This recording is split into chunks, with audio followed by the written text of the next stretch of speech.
बिस्मिल्लाहिर्रहमानिर्रहीम। अस्सलाम वालेकुम वरहमतुल्लाहि वबरकातुहू। उम्मीद तव्हां बि ख़ुशि हूंदा। मां आहियां मोहम्मद सफ़ान ख़ान बरी ऐं तव्हां ॾिसी रहिया आहियो सिंधी तदरीस। अल्हम्दुलिल्लाह असांजो पहिरियों यूनिट मुकमल थी चुको आहे ऐं हिन सबक़ में असां उनजो इख़्तिसार कंदासीं। असांजो जेको पहिरियों बाब आहे उहो तारीख़ बाबति आहे। तारीख़ जी असां बसि ॾिसूं था त तारीख़ माज़ीअ जो इतिहास आहे जेका ख़ासि करे माण्हुनि तारीख़ी वाक़िअनि ऐं हंधनि या माॻनि जी ॼाण मुहैया करे थी। हीअ असां पंहिंजो शुरूआती सबक़ में सिखी आया हुआसीं। उनखां अलावा तारीख़ जी अहमियत थींदी आहे। तारीख़ जेको आहे सो हर क़ौम लाइ ज़रूरी हूंदी आहे। उनजे ज़रिए असांखे जेको आहे सो हाल सम्झ में ईंदो आहे, हाल में जेको थी रहियो आहे उहो असांखे सम्झ में ईंदो आहे ऐं उनजे ज़रिए असां पोइ मुस्तक़बिल लाइ तयारी करे सघंदा आहियूं। हाल में जेको कुझु थी रहियो आहे या मुस्तक़बिल में जेको कुझु थींदो उहो सभु कुझु असांजो जेको आहे सो दारोमदार रखे थो माज़ी ते, जिन में जेके ॻाल्हियूं थियूं ऐं वाक़िआ थिया। तारीख़ असांखे उहो ॿुधाईंदी आहे त गुज़िरियल वक़्त में छा थियो, उहो छो थियो। उनजे करे ई कुझु वाक़िआ जेको दोहराइबा आहिनि ऐं कुझु न आहिनि दोहराइबा। जेके सुठा हूंदा आहिनि फ़ाइदे वारा हूंदा आहिनि उनखे दोहराइबो आहे, जिन मां को फ़ाइदो न थियो उनखे जेको आहे न आहे दोहराइबो। ऐं माज़ी जी ॼाण जेकॾहिं असां न रखंदासीं त असां अॼु जे मसइलनि जो हल न करे सघंदासीं। उनखां पोइ असां इहो बि ॾिठो त पंहिंजे वतन जी तारीख़ पढ़ण सां असांखे पंहिंजे समाज जी माज़ी बाबति ॼाण हासिलु थींदी आहे। पोइ असांखे पंहिंजी दुरुस्त शनाख़्त मिलंदी आहे ऐं असांखे पंहिंजी मुल्की तारीख़ ते फ़ख़्रु महसूसु थींदो आहे। उनजे ज़रिए हुबुल वतनी जो जज़्बो पैदा थींदो आहे। उनखां अलावा माण्हू जेके माज़ी में जे शख़्सियतनि सुठा कमु कया ऐं भलाई जा कमु कया उन्हनि जे बारे में बि असांखे तारीख़ ॼाण ॾींदी आहे ऐं असांखे इहो सबक़ु मिलंदो आहे त असां बि उन्हनि वांगुरु सुठा कमु करे पंहिंजे मुल्क खे रहण लाइ हिकु बहितर हंधु बणायूं या जाइ बणायूं। उनखां पोइ असां ॾिठो त जेको आहे सो तारीख़ जो जेको आहे समाज लाइ तारीख़ जी अहमियत खे नज़र में रखंदे उहो तमामु ज़रूरी आहे त हिकु तारीख़ मुमकिन आहे त सही ऐं दुरुस्त हुजे। उनखां अलावा सबूत शायदि इन हक़ीक़तुनि ऐं अकुल ते ॿधलु हुजे ऐं उनमें कूड़ खां कमु न वरितलु हुजे। उनखां पोइ असां ॾिठो त तारीख़ जो अभ्यास उहो जेको आहे सो असांखे ॿियनि ज़रियनि थींदो आहे। हिकिड़ो बुनियादी ज़रिए ऐं ॿियो सानवी ज़रिए थींदो आहे। उनमें हिकिड़ो जेको आहे सो मिसाल आर्काइव जा दस्तावेज़ हूंदा आहिनि बुनियादी ज़रिए में डायरियूं ऐं क़दीम असरनि जा माग मकान। सानवी ज़रियनि में असांजे पुराणनि ज़माननि बाबति लिखियलु किताब हूंदा आहिनि। उनखां पोइ असां पंहिंजो ॿियो बाब शुरू कयो जेको हुयो इंसानी ज़िंदगीअ जी शुरूआति बाबति हुयो। असां ॾिठो त उन बाबति असांखे ॿिनि शयुनि मां ॼाण मिले थी, हिकु क़ुर पाक ऐं ॿियो चालीस स्टार। ॿिन्ही मां हक़ीक़त जेको आहे सो उहा क़ुर पाक ॿुधाई आई ऐं चालीस स्टारनि जो संदसि हिकिड़ो ज़ाती नज़रियो हुयो। असां ॾिठोसीं जेको आहे सो क़ुर पाक जेको आहे सो उन ॼाण मुताबिक़ त हिन समूरी काइनात खे अलाह ताला पैदा कयो आहे। उन सभ खां पहिरियों हज़रत आदम अलैहिस्सलाम ऐं हज़रत बीबी हवा अलैहिस्सलाम खे पैदा कयो। उन्हनि खे मिटीअ मां पैदा कयाईं। उन्हनि खे जजो औलाद थियो जेको हिन दुनिया ते फहिलिजी वियो। इहा असांखे क़ुर पाक मां ॼाण मिली आहे। उनखां पोइ ॾिसिजे त जेका चालीस स्टारुनि वारो नज़रियो हुयो। चालीस स्टारनि पाण में तबैयत जो माहिर हो, अंग्रेज़ क़ौम सां तालुक़ु रखंदो हो ऐं हिन 5 सालनि ते दुनिया घुमी हिन जेको आहे सो पंहिंजी समूरी मालूमात हिकु किताब जिन्सुनि जी क़िस्म जी शुरूआति में ॾिनी 1859 ईस्वी में जेको शाया थियो। उनखां पोइ हिन जे मुताबिक़ त जेको आहे सो इंसानु पंहिंजे बांदर जे 90 ॾाॾनि जी इर्तिक़ा जी सूरत आहे। यानी इंसाननि जी जेका शुरूआति आहे हिकु बांदर खां थी आहे। उहे हलंदा हलंदा तरह हिन जो इर्तिक़ा जो मंज़िल लताणींदा मौजूदा सूरत इंसानी सूरत खे रसियो आहे। इहो सिलसिलो 6 खां 8 मिलियन साल अॻु शुरू थियो।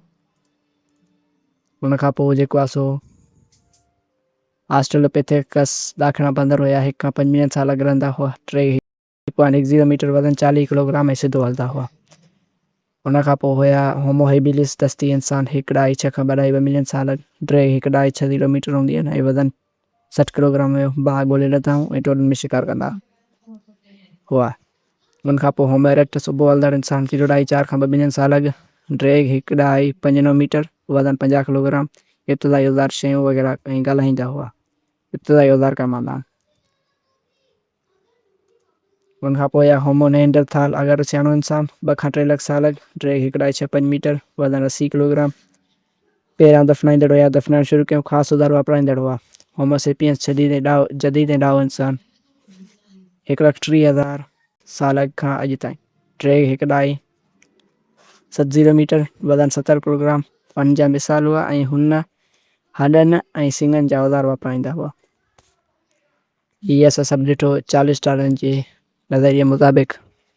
हे जेको आहे असांजो अॼोको इंसानु हुयो ऐं पोयां जेको आहे बांदर हुया ऐं उन्हनि खां पोइ जेको आहे असांजो इंसानु ठहे थो। इहो हुनजो फ़क़ति हिकिड़ो नज़रियो हुयो। उन खां पोइ असां ॾिठोसीं आगाटे ज़माने जी इंसान जी ज़िंदगी कीअं हूंदी हुई। असां ॾिठो त उहे जेको आहे तमामु ॾुखी ज़िंदगी ऐं सख़्तु ज़िंदगी गुज़ारींदा हुआ। घरनि में आहिस्ते आहिस्ते हुननि घरनि में रहणु लॻा ऐं जेको आहे वणनि जे पननि ज़रिए हू पंहिंजो जिस्म ढकींदा हुआ। खाधनि ॿूटनि जो पाणो ऐं वणनि जा मेवा इस्तेमालु कंदा हुआ। आहिस्ते आहिस्ते जानवरनि जो शिकार करणु लॻा। हिननि पथरनि में पहिरियां कुझु औज़ार कमाईंदा ऐं आहिस्ते आहिस्ते उन्हनि खे बहितर कढायो। उनखे असां चवंदा आहियूं पथरनि जो दौरु, स्टोन एज। उनखां पोइ असां पंहिंजो टियों बाब शुरू कयोसीं, समाज या सोसाइटी। माण्हुनि या फ़र्दनि जो अहिड़ो गिरोह जिन में गॾु हुजण जो अहसासु ऐं गॾु गुज़ारण जो शऊर हुजे, उनखे समाज चवनि था। असां समाज ॾिठा, सिलत समाज खां अॻु वारो समाज जंहिंमें हुया शिकार कंदड़ माल गते रखंदड़ समाज, चरागाई समाज, बाग़बानी समाज ऐं दरी समाज। असां हिननि खे मुख़्तलिफ़ तौरु ॾिसंदासीं। शिकार कंदड़ माल गते रखंदड़ समाज में छा हूंदो? खाना बदूशिना ज़िंदगी गुज़ारींदा हुआ। खाधे खुराक जी ॻोल्हा में हिक हंधि ॿिए हंधि फिरंदा रहंदा हुआ। घणो शिकार करण ऐं झंगली मेवे ऐं ॿूटनि जो पाणो पटण में गुज़रंदो हो। हीउ समाज जेको आहे सो 1 लख साल अॻु शुरू थियो। उनखां पोइ चरागाई समाज, माण्हू रोज़ाने खाधे जी ॻोल्हा में निकिरंदा हुआ। हिननि जेको आहे सो हाणे ग़िज़ाई ज़रूरतुनि लाइ माल पालणु शुरू कयो ऐं त इहे बि खाना बदूशिना जी ज़िंदगी गुज़ारींदा हुआ माल जे चारे लाइ। हीउ समाज 12,000 साल अॻु शुरू थियो। उनखां पोइ बाग़बानी समाज, हार्टिकल्चरल सोसाइटी। हीअ झंगे ॿेड़नि खे साफ़ु करे ज़मीन जे थोरे हिसे ते पोख कंदा हुआ। मेवनि वारा वण ऐं भाॼियूं पोखींदा हुआ। हीउ समाज 10 खां 12,000 साल अटकल शुरू थियो। अटकल 10 खां 12,000 साल अॻु शुरू थियो। उनखां पोइ दरी समाज, एग्रीकल्चरल सोसाइटी।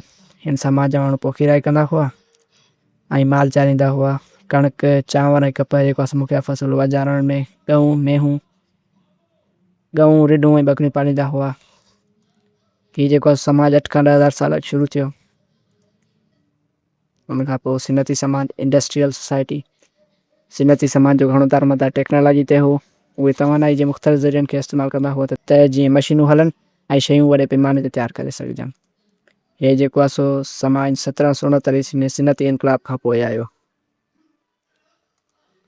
उनखां पोइ अॼोको सिनती समाज, पोस्ट इंडस्ट्रियल सोसाइटी, जेको हींअर हली रहियो आहे। पैदावार जे तरीक़नि में वाधाई, शयूं नए नमूने सां ठाहिण जो तेज़ तरीक़ो आयो। हाणे शयुनि सां गॾु ख़िदमतूं बि अची वियूं। उन ज़रिए माण्हुनि खे सुख मिलियो, सहूलियत मिली ऐं सवलाई मिली। हिन जेको आहे सो समाज जे नतीजे में शहरी सकाफ़त उसरी। हीउ समाज जेको आहे सो 1950 ईस्वी खां पोइ अॼु ताईं हली रहियो आहे।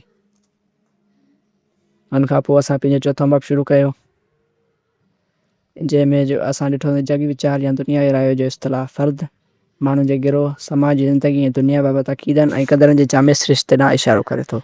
यानी हिकु इंसान जा दुनिया बाबति कहिड़ा अक़ीदा आहिनि, हिकु समाज जे दुनिया बाबति कहिड़ा अक़ीदा आहिनि। उहो हिकु कामिल मंज़रनामो आहे जंहिंजे ज़रिए हर फ़र्द ऐं समाज हक़ीक़त जी तशरीह करे थो। उनमें माना ऐं मक़सदु पसे थो ऐं सलाह विचर में अचे थी। ऐं टियों असां मिसाल बि वरितो हो। उनखां पोइ हिकिड़ो हूंदो आहे ज़ाती जग वीचार। हर इंसान जो पंहिंजो अलॻि ख़्यालु हूंदो आहे, अलॻि अक़ीदा हूंदा आहिनि, अलॻि वीचार हूंदो आहे। उनखे असां ज़ाती जग वीचार चवंदा आहियूं। या असां ॾिठोसीं तुंहिंजा जेको आहे अंसर कहिड़ा हूंदा आहिनि, मुरूसी ख़ासियतूं, ज़िंदगी जा तजुर्बा या जंहिं माहौल में असां रहूं था वग़ैरह। असां ॾिठोसीं जेकॾहिं जंहिं माहौल में असां रहूं था उतां जा माण्हू असां ते महिरबानी हूंदा त असां इहो नतीजो कढंदासीं त दुनिया में सभु माण्हू एतबार ऐं भरोसे जोॻा आहिनि। पर जेकॾहिं हर शइ जे हल जे लाइ तशदुद कयो वेंदो आहे त असां इहो ई नतीजो कढंदासीं त हर हल लाइ फ़साद ज़रूरी आहे, तशदुद ज़रूरी आहे। उनखां पोइ असां ॾिठो त जेको आहे सो फ़र्दनि जा सभु जेके वीचार हूंदा आहिनि अलॻि हूंदे बि समाज जे कुझु माण्हुनि सां मिलंदा आहिनि। उनखे असां चवंदा आहियूं समाजी जग वीचार या दुनियाई ख़्याल, सोशल वर्ल्ड व्यू। असां ॾिठो त उनखे स्कूल, मस्जिद ऐं मीडिया जे ज़रिए आम कयो वेंदो आहे। उनखां पोइ असां पंहिंजे चौथे बाब में ॾिठो त तहज़ीब छा आहे। पर तहज़ीब खां पहिरियां असां इहो ॾिठो त कंहिं बि तहज़ीब जो अभ्यास कंदे, तारीख़ में हुनजो अभ्यास कंदे उहो ज़रूरी आहे त पहिरियां मालूम कयूं त हुनजो जग वीचार कहिड़ो हो। असां पंहिंजी ॾिसूं त तहज़ीब छा आहे। इंसान जी समाजी जोड़जक ऐं तरक़ीअ जी उहा सतह जंहिंखे तमामु घणो तरक़ी याफ़्ता सम्झियो वञे थो, उनखे तहज़ीब या सिविलाइज़ेशन चइबो आहे। यानी इहो समाज जेको समाजी तरक़ी ऐं तंज़ीम जे लिहाज़ खां तरक़ी वारी हद ते पहुतल आहे, उहो असांजी तहज़ीब या सिविलाइज़ेशन हूंदो आहे। उनखां पोइ असां ॾिठियूं तहज़ीब जूं ख़ासियतूं। जंहिं बि समाज में इहे सभु ख़ासियतूं मौजूदु हूंदियूं आहिनि उहो असांजो तहज़ीब हूंदो आहे। असां ॾिठोसीं वॾा शहरी मर्कज़ या शहर, जीअं जीअं माण्हुनि जी आबादी वधंदी वई ऐं हिननि जेको आहे सो वधीक अनाज उपायो जेको ज़रूरत खां घणो हो, उनजे करे वधीक शहर जुड़िया। अहिड़ी तरह हर तहज़ीब में वॾा शहरी मर्कज़ या शहर हूंदा आहिनि। उनखां अलावा माण्हुनि जा मुख़्तलिफ़ किरत या धंधे जी ख़ासि महारत हूंदी आहे माण्हुनि वटि। उनखां पोइ असां ॾिठो समाजी तबिका। आला तइलीम में जेको आहे सो कुझु समाजी तबिका हूंदा आहिनि यानी ख़ासि माण्हुनि जेके आहे सो अलॻि तबिको ऐं आम माण्हुनि मिसाल तौरु कारीगर वग़ैरह जो अलॻि तबिको हूंदो आहे। मुस्तक़िल ग़िज़ाई रसद उन समाज वटि तमामु घणो खाधो मौजूदु हूंदो आहे जेको अॻिते हली हिन जी ज़रूरत खां घणो थींदो आहे त उनखे वरी खपाए वापारी लेती कंदा आहिनि। मज़हब जा जेको आहे सो ख़ुदा या देवता में ईमान ऐं अक़ीदनि जो मजमूओ हूंदो आहे। इबादत जा मुक़ररु रसूल ऐं तक़ाज़ा वग़ैरह।